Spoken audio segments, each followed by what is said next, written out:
Greetings aspirants, welcome to Narayana IAS. This is Karthik Moni. I'm here for daily news analysis for 22nd January 2024. For today's session, I have picked up 5 important articles. The first article is regarding the regrets expressed by the Uganda presidents regarding the expulsion of Indians from Uganda during 1970s. So in this article, we are going to discuss about the recent nuanced challenges which we are facing in terms of functioning of non-alignment movements. And second article is about the problem of interception. Yes, recently the Post Office Act was enacted, and in this particular act and also apart from this act, there are several other acts related to the communication. In all those acts, we are facing the problem of interception. The scope for interception is there, so that we are going to discuss. And third article is about the invasive species. Yes, the article talks about the mosquitofish. We are facing a ecological as well as environmental challenges of having this mosquitofish in the freshwater ecosystem. The fourth article is about the artificial intelligence. In this article itself, they mentioned about the natural language processing that we are going to discuss in this article. And finally, we are going to discuss about the language which are at the brink of extinction. So here we are going to discuss about the government measures which are taken to preserve or sustain the linguistic diversity of India. So coming to the first article, we are going to discuss the happenings around the recent NAM summit. So exam point of view, it is highly relevant. Prelims point of view as well as mains point of view. Prelims point of view, we have to know about the basic details about the non-alignment movement. Apart from that, mains point of view, we have to know about the issues or fissures surrounding the non-alignment movement, and also we have to know about the efforts needed to integrate the global south to strengthen the non-alignment. So these are the areas which we are expecting.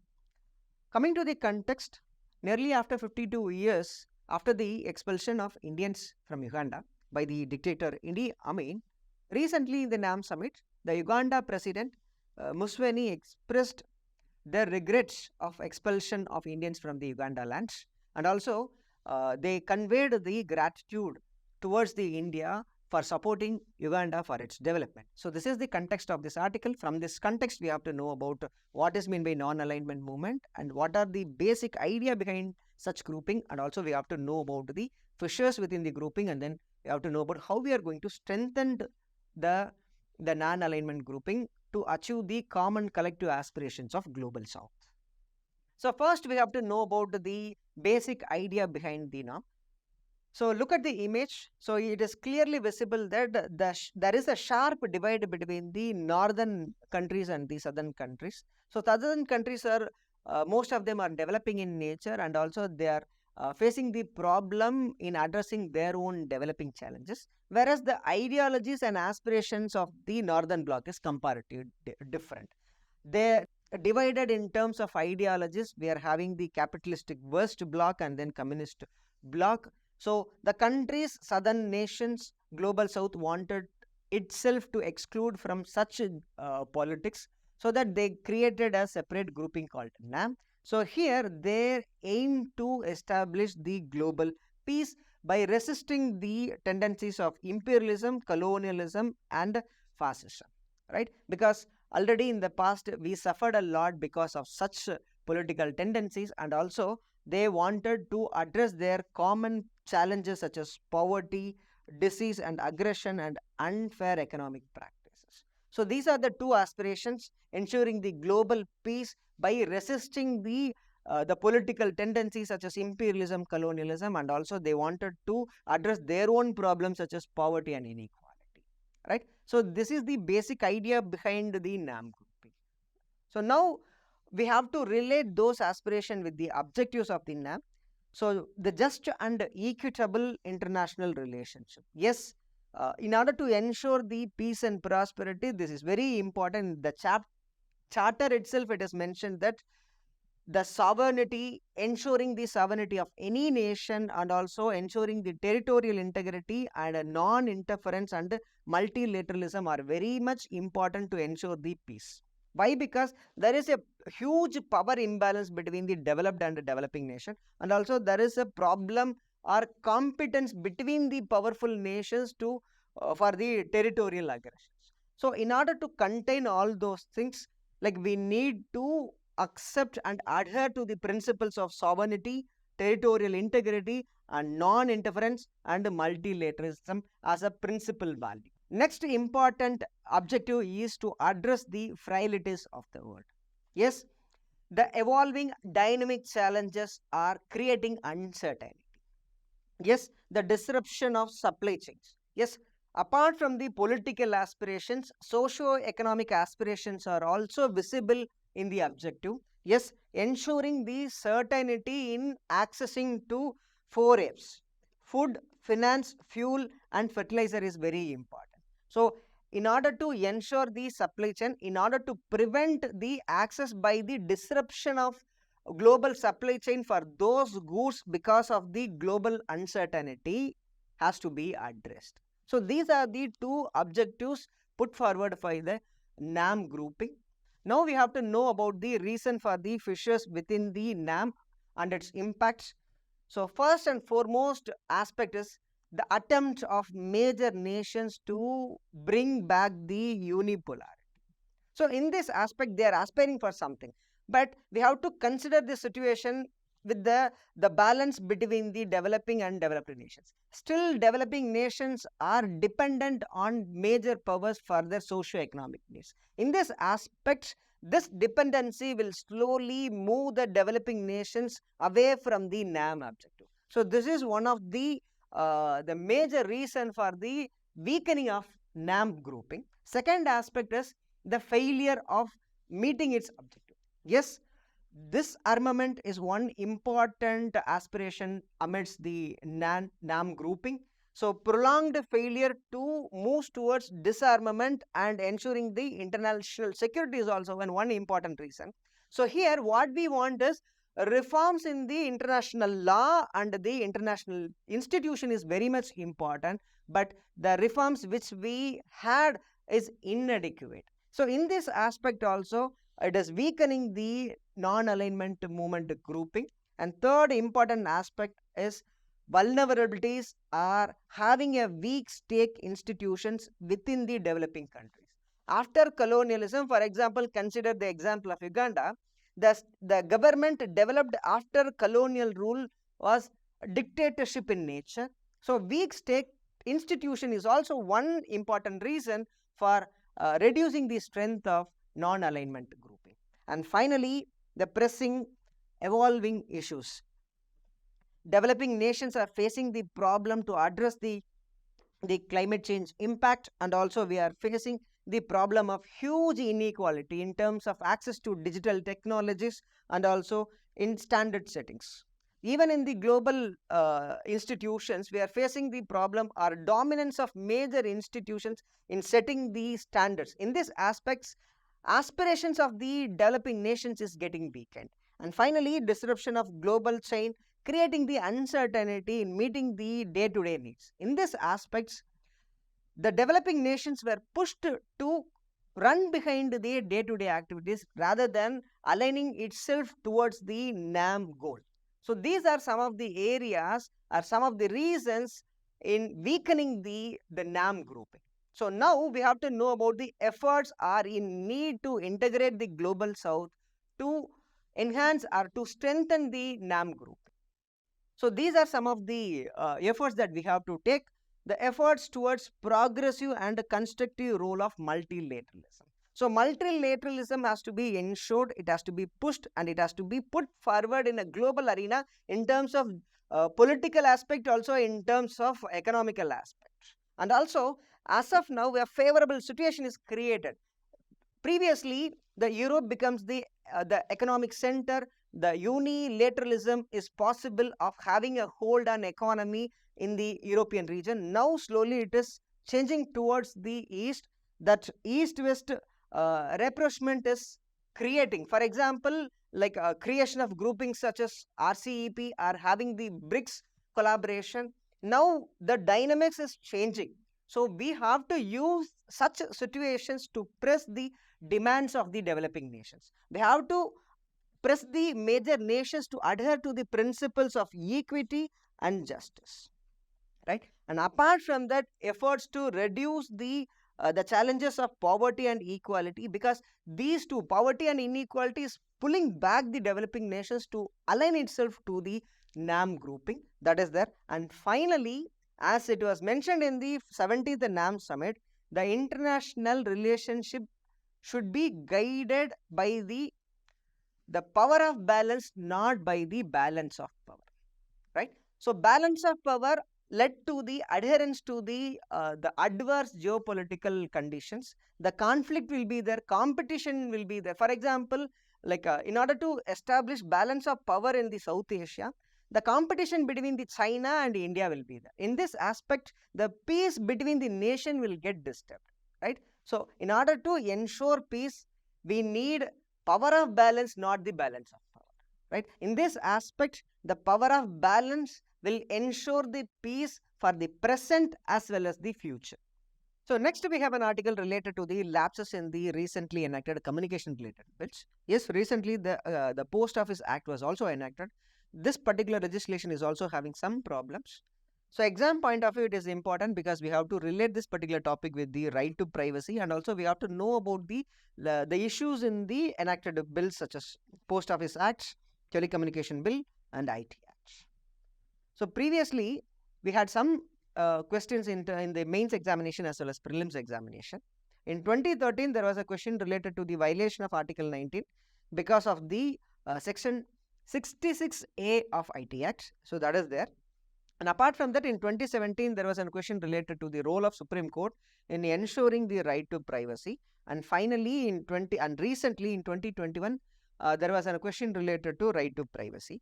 So exam point of view, GS2, that is Polity and Governance, we have to know about the importance of right to privacy and freedom of speech and expression. These are evergreen topics. We can expect such questions in the upcoming examinations as well, right? Coming to the context, recently the President gave his assent for the Post Office Bill 2023, but there are some problems that there are lack of procedural safeguards against the misuse of such legislations against the arbitrary interceptions, right? So right to have a private communication and also legislations which allows unwarranted interceptions. Private communication, unwarranted interception, which means it will violate the privacy. Right to privacy will get violated. So in this construct, we have to think, right? So for that, we have to know about what is meant by interception. In the current world, what are the possible ways of interception that we have to know, right? What is meant by interception? Interception of communications refers to the act of deliberately capturing or monitoring the communication between two or more parties without the knowledge or consent, right? Deliberately capturing or deliberately accessing to the informations between the communication between the two parties or more parties. Here, most important, they are accessing without consent. So this is what we call or we meant by the word interception. So these are some of the means. Yes, the channels and avenues for the communication increased nowadays. So tapping the telephone calls or accessing to the mails and the text messages and also messages in the other applications, and also physically access or reading the post mails, that is also possible. And finally, monitoring the access to websites and download and data transition. So those details, access to those details will also be considered under the idea of interception, right? Now we have to know about what is the rationale for having such provisions in the legislature itself for interception, right? So first we have to know that right to freedom of expression or right to privacy is not an absolute right under Part 3 of the Indian Constitution. Yes, it is very important, but it is not absolute, right? So here we are having a provision called Article 19(2), which talks about the reasonable restrictions. Yes, restrictions are there. The rights are not absolute in nature. We have some restrictions, but it is clearly mentioned that the restrictions are reasonable, right? So here the interception should work on the spirit of constitutional mandate. Yes, it should be limited only the subject on which the constitution is mentioning, only those subjects they have to restrict, or they have to intercept, and also it should be reasonable in nature. How we are going to ensure the reasonable nature? By having the clear rules and guidelines for such interception. So yes, interception is allowed and interception is very much needed, but it should work within the construct of the constitutional mandate, right? So here we have the problem of having the unwarranted interception. So here it has to be seen from the two aspects, in terms of democracy as a whole, in terms of individual. For individual, it affects the private's freedom. So individual's freedom will get affected because the personal autonomy will get affected. Access to the personal information will affect the dignity, and also it will affect the freedom of the particular individual. And most importantly, access to such sensitive information will create a possibility to manipulate and control such persons. So there is a possibility. Yes, in this aspect, it is affecting the individual's freedom. Second aspect, in ensuring the democratic principles, this unwarranted interception has to be curtailed. Yes, so trust is very much important, and also right to have a private communication is highly relevant to the freedom of speech and expression. Right to privacy is very much related to the freedom of speech and expression, right? So in this aspect, in order to improve the deliberation, in order to increase the participation, in order to increase the trust on government, this unwarranted interception has to be curtailed. There is a possibility of political repression is also there. So in this aspect, the unwarranted interceptions will affect the democratic functioning of any state, and also it will affect the individual's freedom, right? So now we have to know about the specific provisions of interception under certain union legislations. So Post Office Bill 2023, Telecommunications Bill 2023, and Information Act 2000. So these are the three important legislations related to the communication. Yes, Post Office Bill, the one recently enacted to replace the existing age-old legislation. So it also introduced the provisions for the interception. The power for interception was there.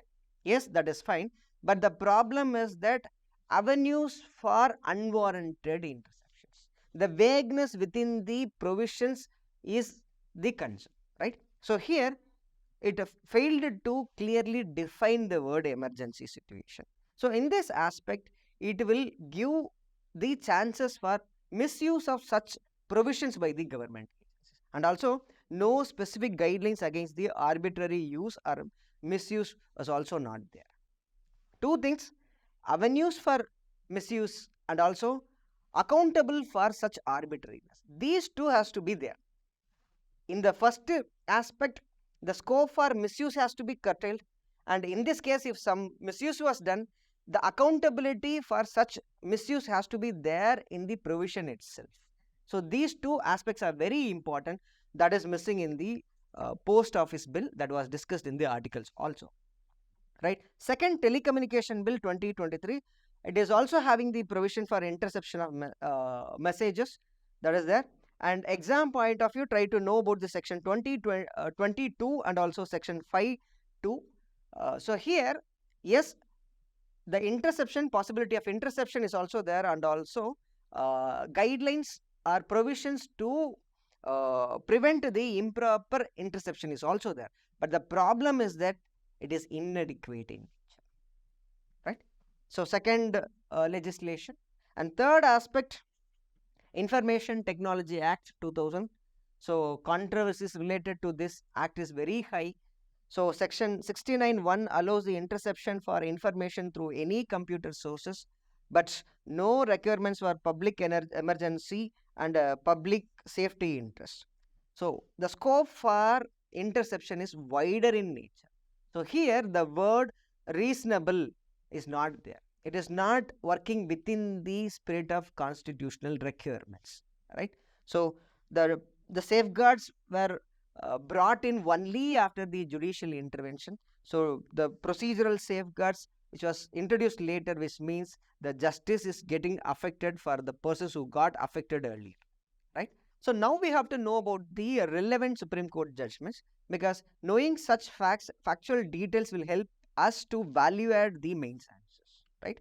Two important judgments, 1996 PUCL versus Union of India and 2017 Puttaswamy versus Union of India case.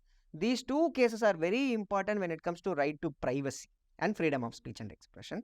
In the first case, the Supreme Court highlighted that right to privacy and right to freedom of speech and expression is protected under Article 19 and 21 of the Constitution. Yes, it is the fundamental right, and also it highlighted the need for procedural safeguards to protect the arbitrary interception, right? Second aspect, in the Puttaswamy case, it recognized the right to communication as a part of right to privacy under Article 21, which means right to communication, it has to be interpreted in such a way, right to private communication, the interception or unwarranted interception will lead to the, it violates the fundamental rights protected under the Part 3 of the Constitution.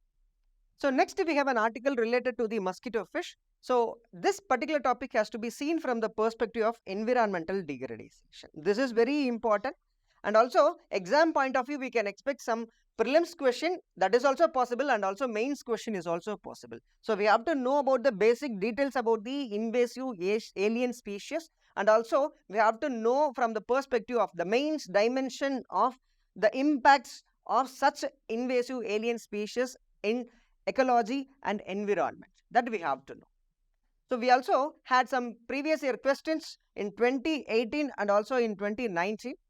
So in 2018, there was a question related to the regulations related to the biodiversity, and also in 2019, there was a specific question related to the mangroves. So there is a possibility of questions related to biodiversity is possible. So that's why we are discussing this article.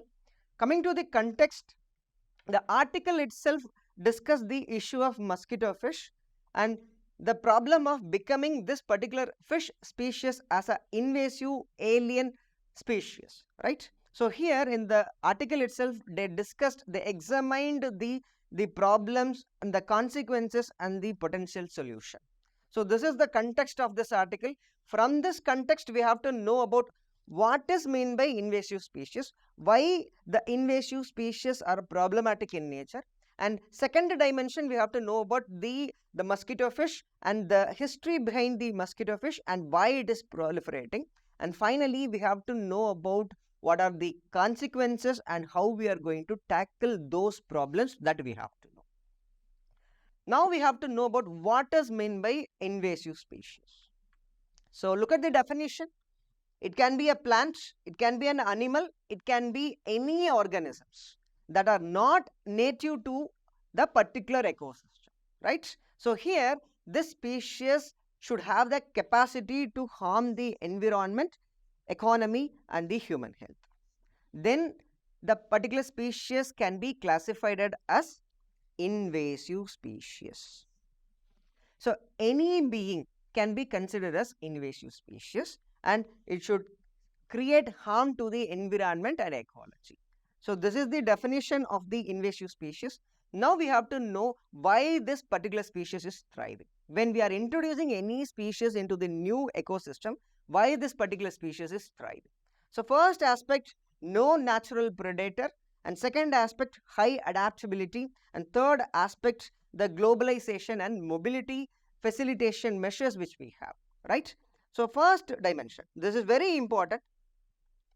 The successful functioning of any ecosystem or maintaining the balance of species within the ecosystem, we need two things. We have to ensure two things: the relationship between the biotic components and also the relationship between the biotic and abiotic components.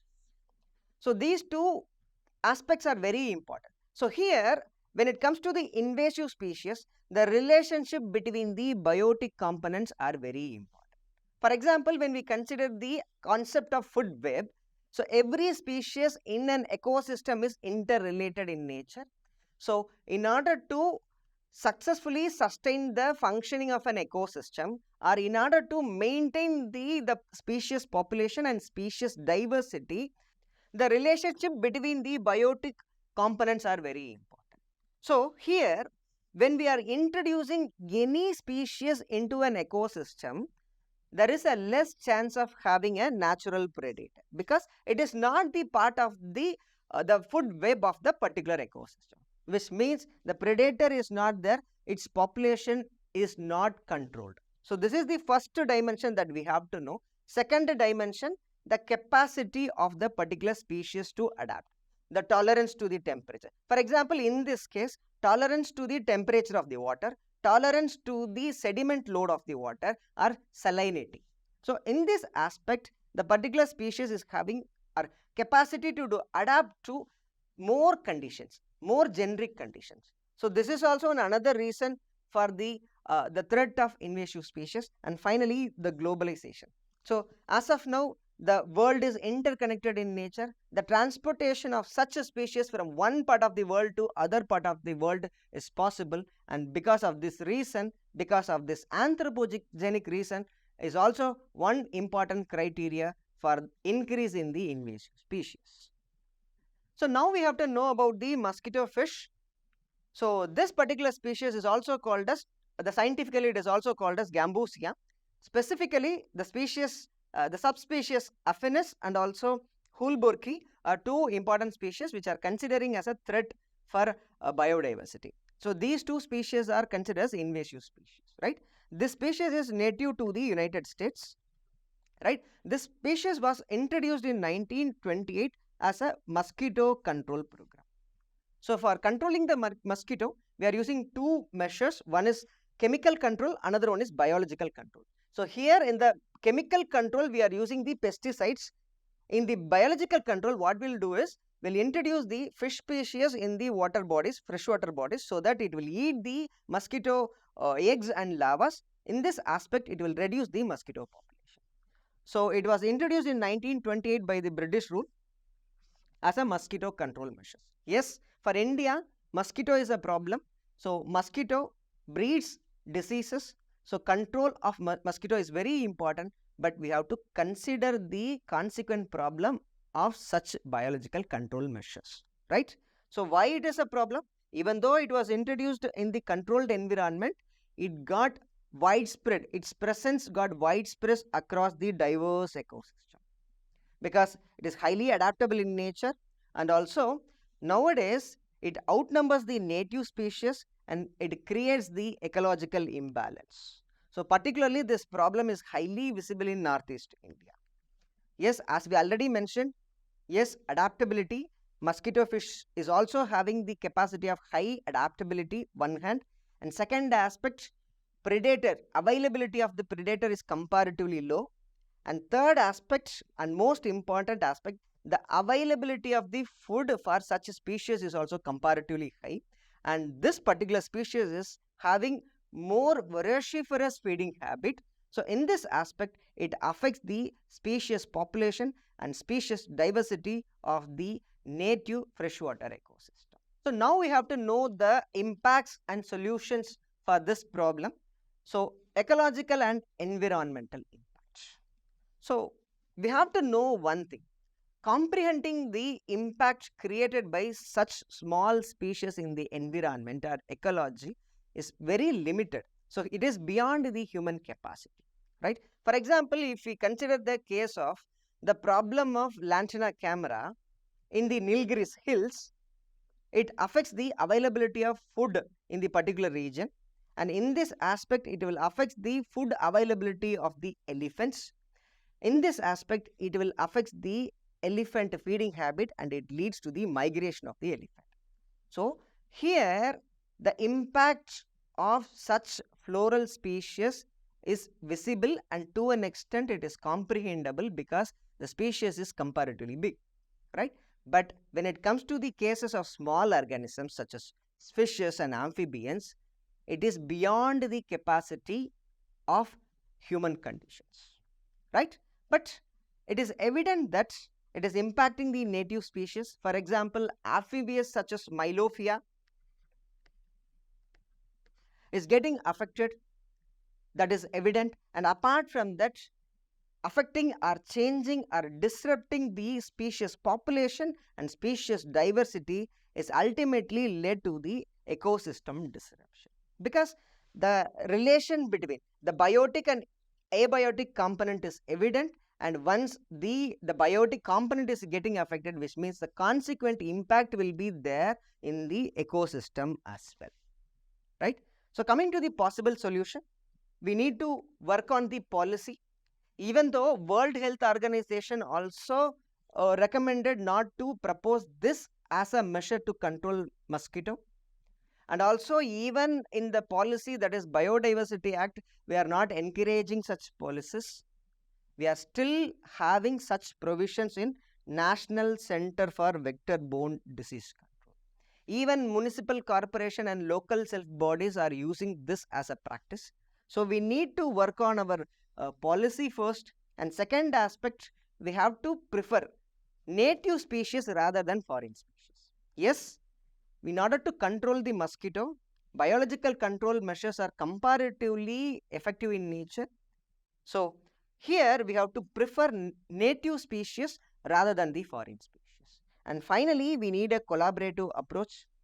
The state, R&D, and also the people and NGO has to work together to fix this problem. So in this aspect, we need collaborative approach to fix the problem of mosquito control by using the biological methods, right? So now we have to know the other major invasive species in India. So according to the Journal of Applied Ecology, about 66% of country's natural system are threatened with invasive species. So natural system, it is not the entire India. The natural system, the 66% of the natural system is getting affected, which means the ecological services and environmental services provided by such a species to the nature and also to the human is getting affected. And also look at the number 66%. The source is also valid. So the impact and the problem of invasive species in India is very high, right? So second, we have to know about some of the examples. So we are having the example of water hyacinths. Yes, it obstructs the water body and it affects the quality of the water, and also it disrupts the fish population. Quality of the water, fish population. The quality of the water is very much important to sustain the fish, right? So in this aspect, it is affecting the biodiversity. And second one, Lantana camera. It is an invasive shrub hindering the native species. So it is highly visible in the mountain regions of Western Ghats. So here it will affect the availability of the foods for the herbivore animals. So migration will be there. So this is a second important invasive species. And third one is Parthenium. It invades the agricultural land, causes allergies to the humans, and it is widespread in wastelands and the roadsides. And finally, Prosopis juliflora. So it changes the soil chemistry and it outcompetes the local flora, and it impacts mostly in deserts and grazing ecosystem, especially in the states of Rajasthan and Gujarat. See, mention the impact changes in the soil chemistry. Apart from impacting the soil, it is also impacting the availability of the groundwater. This is very important. We are facing more problem with respect to the Prosopis juliflora. And finally, day-to-day life, we can able to relate the problem of mosquito, that is Aedes mosquito. It is non-native mosquito flourishing in the urban areas. That is very problematic and it is very evident to everyone, right? So these are some of the examples of major invasive species in India, right? Now we have to know about what we have to do, right? Yes, the problem is evident, and the problem, the impacts in which it is creating to the ecology and environment and consequent impacts on the mankind is also very high. So first thing, we have to sensitize this problem. The impact of the problem has to be sensitized, and also we need coordinated effort. So those efforts has to be taken in a earlier manner. So earlier detection has to be there, and the continuous monitoring of such species has to be happen. And also we need to implement alternatives such as ecologically sound control practices. Next, we have an article related to a smart device called Rabbit R1. So this device is having the capacity to revolutionize the smartphone technology or smart technology, which can even compete or overpower the existing smartphone. So exam point of view, this has to be related in the aspect of artificial intelligence. Being a disruptive technology, there is a possibility or increased possibility of having questions in this particular segment.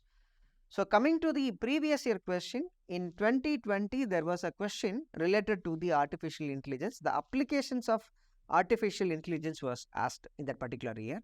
So similar question is possible in terms of application is also there, and also we can also expect question in terms of conceptual details behind such devices is also possible. So coming to the context, recently the Consumer Electronics Show 2024 showcased the Rabbit R1. It is nothing but a palm-sized smart device leveraging the use of advanced natural language processing in the artificial intelligence. Advanced natural language processing. It is nothing but like understanding the command given by the humans. For example, if someone is telling that, okay, I want to book a taxi, that command, the natural voice command, can be processed by the device and then they'll do the action. This is what we call by the word natural language processing, right? So from this context, we have to know about the mechanism or concepts behind this device, and also we have to know about what is mean by large action model and also large language model and its comparative differences. So Rabbit R1, so it is a handheld device to execute tasks like Uber booking and vacation planning and receipt suggestions through the voice commands. So look at the word voice command. By giving the voice command itself, we can execute any action. Giving the voice command so that the device will use natural language processing as a methodology, and by processing the natural voices, they will execute any action. So this is the idea behind this device. The company adopted a large action model instead of traditional large language model. So the name itself, it is evident, large action model. So here the word large means the particular program or software is trained by using massive amount of data. So here, so in order to execute any function, it will be given training by feeding more amount of data. So that's why we are using the word large. So apart from that, we are also having a word called a large language model. So here, this particular system or software will try to understand and also generate human-like language. For example, how to create the sentence, how to understand the command given by the human. For example, here what we have to do is we have to given the command by using the text. So here, if it is a language, we have to correlate with the word text. So here, if it is action, here we have to correlate with the voice command. So here, the way we are giving the input is different. In both the cases, the word large is used, which means in order to train this particular program, we need to feed with massive data, right? So apart from that, there is another idea. The large action model integrates neuro-symbolic programming, combining the neural networks with the symbolic reasoning technique. So first aspect, the word neural network, which means here they are trying to mimic the functioning of the brain, and on the other hand, symbolic reasoning technique, which means they are using logic to make decisions. So this is the idea behind these terminologies, and apart from that, these devices could play a vital role in driving the voice-based interoperable applications. In this aspect, the actions can be executed by giving mere voice inputs, right? So now we have to know about the conceptual difference between the large action model and the large language model. So large action model, yes, it is also one sub part of the AI technology. Here, the action-oriented task and the direct task execution is possible. For example, I'll tell you the example.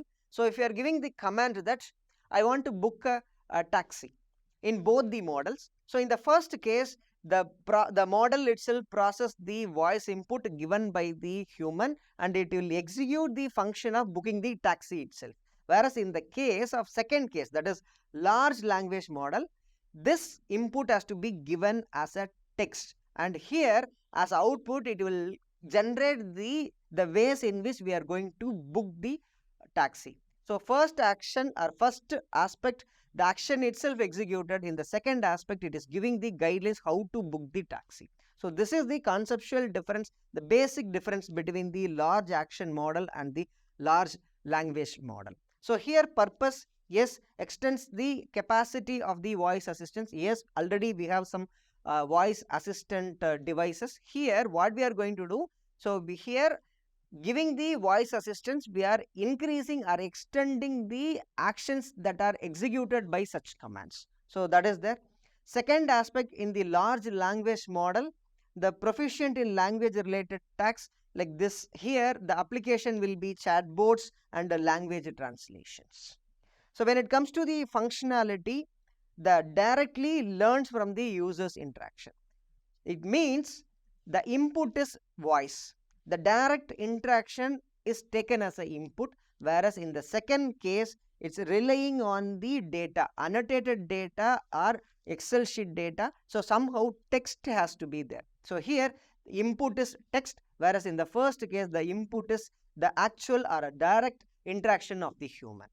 Finally, the use cases, the applications requiring the task execution such as booking the rides and reservations, especially the taxi booking.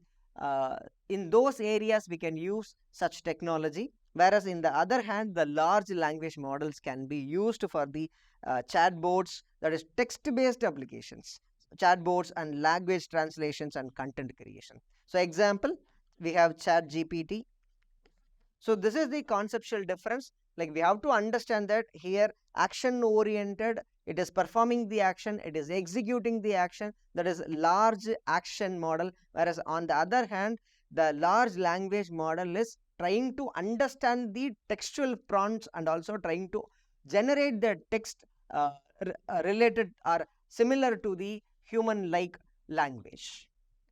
Next article is about the language which is under the threat of extinction. So exam point of view, it is very important because we can expect or it has to be related in the way that conservation of language and basic details about the Madika language is also possible that we can expect some questions in that particular area, and also we have to know about the measures taken by the government in order to protect the linguistic diversity of India, right? So these are the possible areas we can expect some prelims question in this particular topic. Coming to the context, the Chakliya community which are living in the Kerala, that too the parts of Kannur, especially in the remote colony of Kokanam, right? It is facing trouble. As of now, we are having only 2 fluent speakers of the Madika language. The Madika language is a native language for the Chakliya community. So as of now, we have only 2 numbers, which means it is almost got eliminated from the society, right? So here, why we have to conserve any language in the society that we have? It is the language is not only the communication system, right? Apart from that, it is having the scope for culture. In order to knowing the culture of the particular community, language is very important. And apart from that, language is identity for any community. And apart from that, knowledge will give or expose the knowledge resource or knowledge archives which is there in the particular community, and also in order to know about the history of that particular community, we need to conserve the language, right? So here, if any language is under the threat of extinction, which means the historical injustice was made and marginalization is happened to the particular society, that we have to understand. So sensitization of such social injustice has to be there. Now we have to know about the basic details. Madika language, yes, I already mentioned that it is somewhere located near the border regions of Kerala and Karnataka. So it is perceptible that it is blend of Kannada and Malayalam and Tulu, and also we have to know that it is also a blend of Telugu as well. So apart from that, it sounds similar to the Kannada. So these are some basic information. Apart from that, we have to know about the reason for the extinction. It is very important. First and foremost important reason is lack of scripts. Yes. So possibility of documentation is not possible here. Why? Because there is no script for this particular language, which means conservation effort is not made adequately. So script is not there, documentation possibility is not there. In this aspect, this can be considered as one important reason for the existence of particular language, right? Apart from that, the dominance of major language. For example, in Kerala, Malayalam is the major language. The youths are moving towards the Malayalam so that the demand or the speakers within the community is getting reduced. And apart from that, and most important aspect is that social stigma surrounding this language. As Chakliya community is previously categorized as scheduled tribe, now it was recategorized as scheduled caste, which means the discrimination is possible of speaking this language. So these are the major areas or major factors for the extinction of medical language. And apart from that, we have to know about the status of such languages in India. So as per the UNESCO Language Atlas 2022, around 197 languages are at the risk of extinction, that too only in India, right? In the global standing, India is facing more trouble, or more number of languages are at the risk of extinction, right? Apart from that, like there are some examples it is mentioned. Great Andamanese, Balti, Asura, some of the examples which are endangered in nature. The examples of endangered languages in India.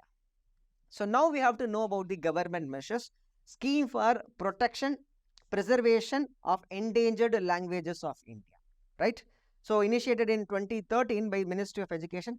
That is very important. There is a possibility that we might think that it is Ministry of Culture. No, it is Ministry of Education. And apart from that, we have to know about the strategy and the prioritization. Yes, strategy, they wanted to document and archive the endangered languages, and here they are prioritizing the language based on the parameter that if any language is having the speakers less than 10,000, then those language has to be given priority. So documentation is the strategy, and then in order to prioritize, they have another criteria and scope.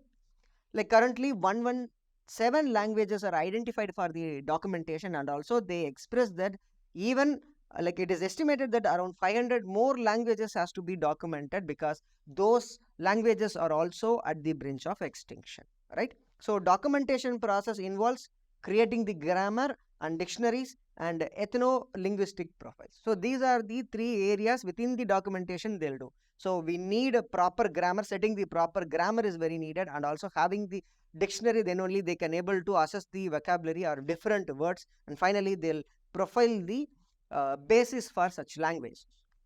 So now we have to know about the institution, Central Institution of Indian Languages. So it was given a responsibility to conserve the languages. So it was established in 1969. So the major role is to advise the government, central government and the state government related to the languages, and also it focus on developing all Indian languages through documentation, that is content and corpus creation, right? Here they also prioritize minority and tribal languages, because those languages are at the threat of extinction. Apart from these two, UGC also taking some efforts for conserving the endangered languages.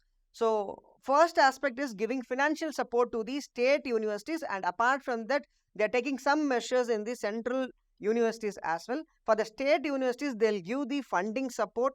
By giving the funding support, they will encourage the state universities to take study and research related activities to conserve the indigenous and the endangered languages. In the central universities, for the conservation, they will create centers for the endangered language. In this aspects, the UGC will help the central universities to conserve the endangered and indigenous languages. Now let's try some of the prelims practice questions. Coming to the first question, the report Atlas of World's Language in Danger recently in news is released by UNESCO.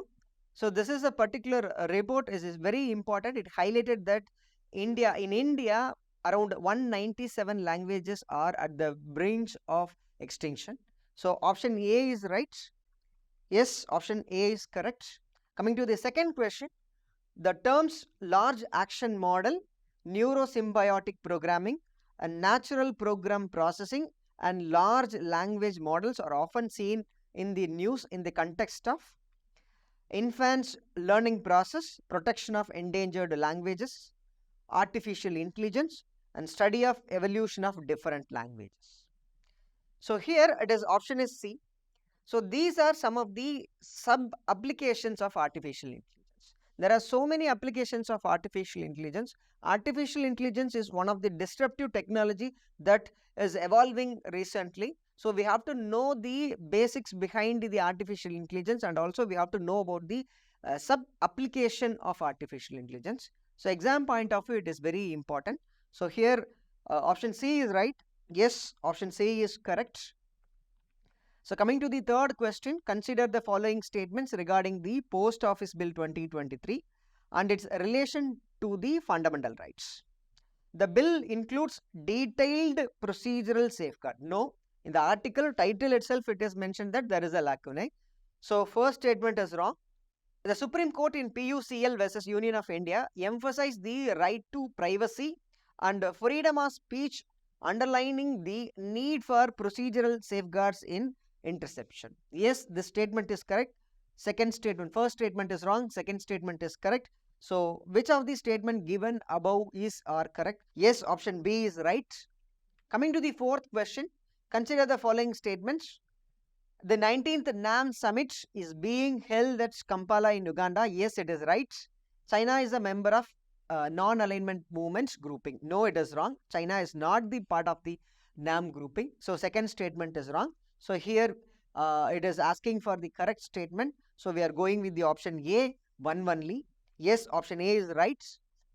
Coming to the last question, consider the following statements about the scheme for protection and preservation of endangered languages of India. So it was launched by Ministry of Culture. No, it is not Ministry of Culture. It is by the Ministry of Education. So first statement is wrong. Second statement, it targets the language which have less than 10,000 speakers. It is not 1,000, it is 10,000 speakers. So second statement is wrong. So here they are asking for the correct statement. So we are going with the option D. Both are incorrect. So yes, option D is correct. Now let's try one mains practice question. Examine the concept of invasive species. First dimension, elaborate on their increasing threat. Second dimension, and analyze the reason behind the proliferation. Third dimension, and suggest the effective measures. So here it is a four-part question. So better try to delineate each and every part clearly. So first start with the first question can be a possible introduction. Start the introduction by defining the invasive species, and apart from that, in the body part, write the threats to the Indian ecosystem. Try to mention the conceptual aspect, which means how it will affect the biotic relationship between two species, and also how it will affect the relationship between the biotic component and the abiotic component. And most importantly, try to include the justifications. That is, we have to add the proper examples to justify the threat, right? And also, if possible, try to give some numbers. For example, I mentioned that around 66% of the natural systems in India is getting affected or is under the threat of invasive species. So such numbers can also be used to justify the threat of invasive species in Indian ecosystem. Apart from that, reason for the proliferation. So ecological point of view, adaptability, and also lack of predation, that we can talk. And apart from that, human anthropological point of view, we can talk about the ill-conceived policies, and also we can talk about the globalization and facilitation in the possibility of mobility, that also we can measure. And finally, mitigation aspect, early detection, continuous monitoring, and also collaborative approach that we can discuss, and in the conclusion try to emphasize the importance of the coordinated approach, right? That's the end of the discussion. Thanks for watching. Do like, share and comment the video, and don't forget to subscribe our channel. Thank you.